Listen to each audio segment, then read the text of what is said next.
Pois bem, como agora os impostos cobrados dos compradores afetam os resultados de mercado?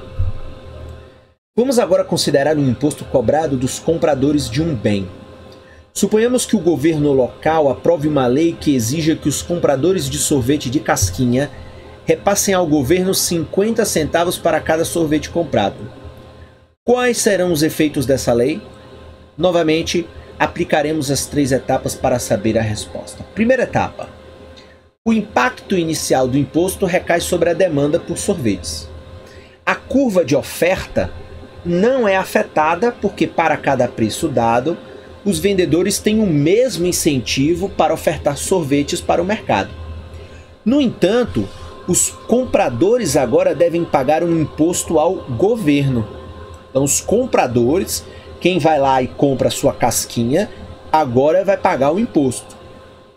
Assim como o preço para o vendedor, sempre que comprarem sorvete. Portanto, o imposto desloca a curva de demanda. Então, dentro dessa lógica agora, o sorvete ele vai ficar mais caro para o comprador. Então, além de pagar o preço do sorvete para o vendedor, eu vou ter que adicionar um imposto ao realizar a compra. Segunda etapa. Em seguida, determinamos a direção do deslocamento.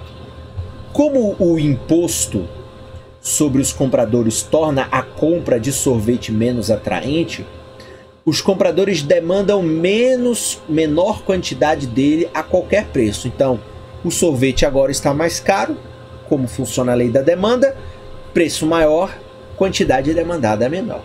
Como resultado, a curva de demanda se desloca para a esquerda ou de forma equivalente para baixo, como mostra a figura número 7. Novamente, podemos ser precisos quanto à magnitude do deslocamento. Por causa do imposto de 50 centavos cobrado dos compradores, o preço efetivo para eles é agora 50 centavos maior que o preço de mercado, qualquer que seja o preço de mercado. Por exemplo, se o preço de mercado fosse $2, o preço efetivo para os compradores seria R$2,50. Como os compradores avaliam o custo total incluindo o imposto, eles demandam uma quantidade de sorvete como se o preço fosse 50% maior do que realmente é. Em outras palavras, para induzir os compradores a demandar qualquer quantidade dada, o preço de mercado precisa agora ser 50 centavos menor para compensar o efeito do imposto. Portanto, o imposto desloca a curva de demanda para baixo de D1 para D2 no montante exato do imposto de 50 centavos. Vamos aqui para a terceira etapa e depois a gente volta para o gráfico. Terceira etapa. Tendo determinado como a curva de demanda se desloca, podemos agora observar o efeito do imposto comparando o equilíbrio inicial com o novo equilíbrio. Você pode observar na figura que o preço de equilíbrio de sorvetes cai de 3 para 2,80 e que a quantidade de equilíbrio cai de 100 para 90 casquinhas. Então está mais caro, os consumidores agora vão consumir menos. Novamente, o imposto sobre o sorvete reduz o tamanho do mercado. E novamente compradores e vendedores dividem o ônus do imposto. Os vendedores obtêm um preço menor pelo produto e os compradores pagam um preço menor para os vendedores em relação ao que pagavam anteriormente, mas o preço efetivo sobe de 3 para 3,30, incluindo, portanto, o imposto que os compradores devem pagar. Então veja, os vendedores obtêm um preço menor e os compradores pagam um preço maior, mais uma vez, um movimento similar ao que acontece quando o imposto é cobrado dos vendedores. Quais são as implicações, portanto? Se comparar as figuras 6 e 7, você chegará a uma conclusão surpreendente. Impostos cobrados de compradores e impostos cobrados de vendedores são equivalentes. Nos dois casos, o imposto introduz uma cunha entre o preço que os compradores pagam e o que os vendedores recebem. A cunha entre o preço dos compradores e o preço dos vendedores é a mesma, independentemente de um imposto ser cobrado de compradores ou ser cobrado de vendedores.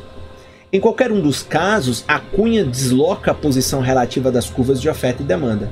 No novo equilíbrio, os compradores e os vendedores dividem o ônus do imposto. Então, nas duas situações que a gente vê, seja cobrando de vendedores, seja cobrando de compradores, o que acontece é que parte desses custos eles são divididos entre os dois, entre quem compra e entre quem vende, porque agora existe aí, como o autor coloca, uma cunha, um hiato, uma diferença que é entre o que o comprador recebe e entre o que o comprador paga e o que o vendedor recebe, e essa diferença é justamente o imposto que vai para os cofres do governo.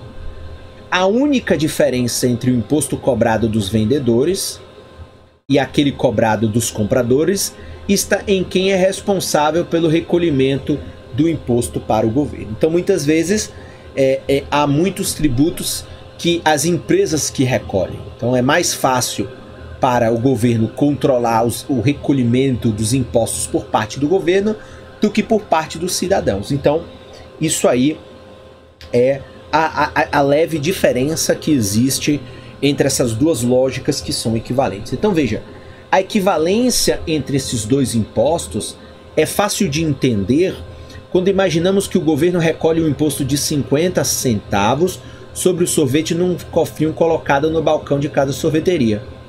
Quando o governo cobra o imposto dos vendedores, ele tem de colocar 50 centavos no cofrinho cada vez que um sorvete é vendido.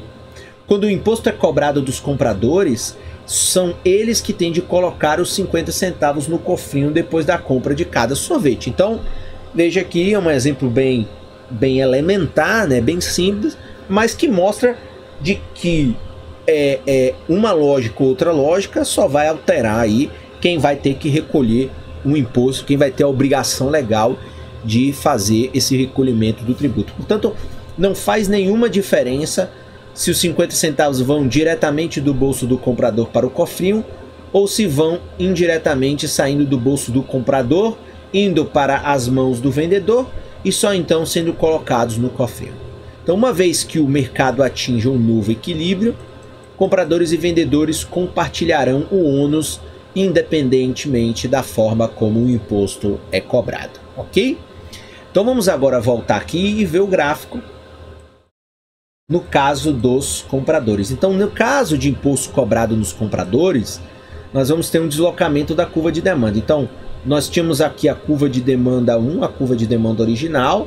Nós tínhamos lá o preço, o equilíbrio sem o imposto, então 100 sorvetes ao preço de 3. Aí você cria um imposto. O imposto significa agora que o comprador ele vai pagar mais pelo sorvete, ele vai pagar o preço do sorvete mais o imposto do sorvete. Então você desloca a curva para baixo, apresentando aí uma redução da demanda. Então no D2 você vai ter agora uma demanda de 90 e agora você vai ter o equilíbrio com o imposto, ou seja, você vê aqui a curva. Então os compradores vão pagar 3,30, então eles vão pagar o preço do sorvete mais os impostos.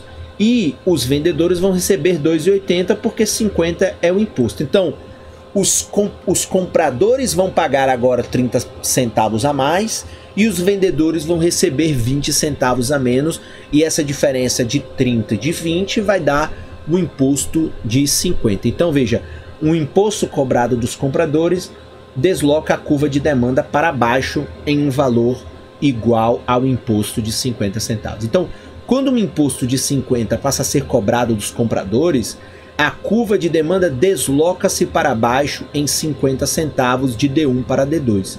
A quantidade de equilíbrio cai de 100 para 90, o preço que os vendedores recebem cai de 3 para 2,80, o preço que os consumidores pagam aumenta, portanto, de 3 para 3,30. Então, embora o imposto seja cobrado dos compradores, compradores e vendedores dividem o ônus igual a experiência, a situação anterior.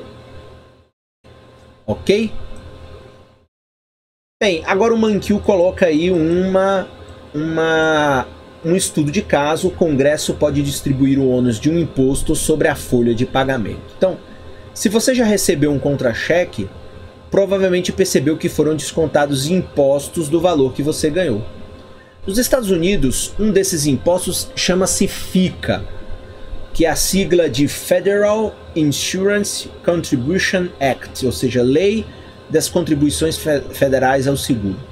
O governo usa a receita desse imposto para sustentar a Seguridade Social e o Medicare, dois programas de assistência aos idosos.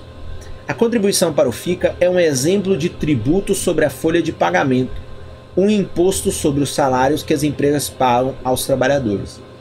Em 2010, o total de FICA pago por um trabalhador médio foi equivalente a 15,3% de seus rendimentos. Quem, em sua opinião, arca com o ônus desse imposto? As empresas ou os trabalhadores? Quando o Congresso aprovou essa lei, tentou determinar uma divisão do ônus tributário. Pela lei, metade do imposto é pago pelas empresas e metade pelos trabalhadores. Ou seja, metade do imposto vem da receita das empresas e metade é deduzida do salário dos trabalhadores. O valor que aparece como dedução no contra-cheque é a contribuição do trabalhador. Nossa análise da incidência tributária, entretanto, demonstra que os legisladores não podem determinar com tanta facilidade a distribuição do ônus tributário.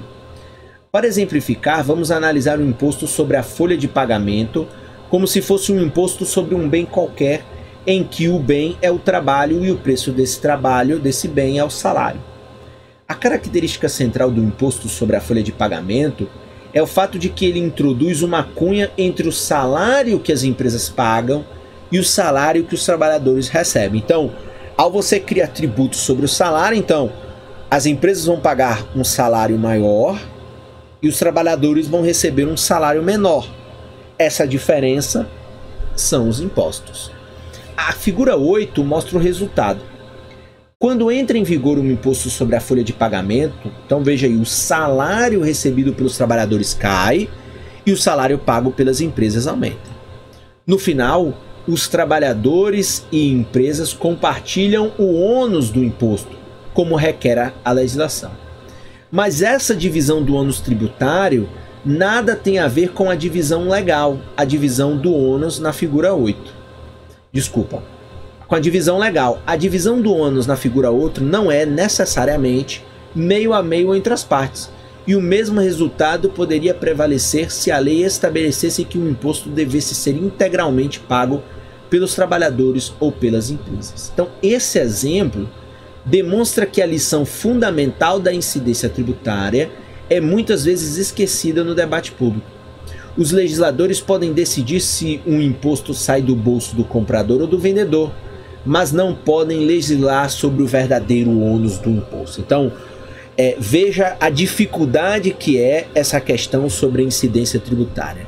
Mas exatamente a incidência tributária vai depender das forças de oferta e de demanda. Então veja, ainda que o legislador decida quem vai pagar o imposto, é difícil verificar ou legislar sobre de fato quem vai pagar pelo ônus do imposto. Então a gente viu nos dois exemplos, quando vendedores pagam imposto e quando compradores pagam imposto, que ainda que em um as empresas tenham que recolher imposto, no outro os compradores tenham que recolher o imposto, verifica-se que na verdade o ônus desse imposto recai sobre as duas forças de mercado. Então isso aí mostra basicamente um exemplo de como funciona essa questão dos impostos.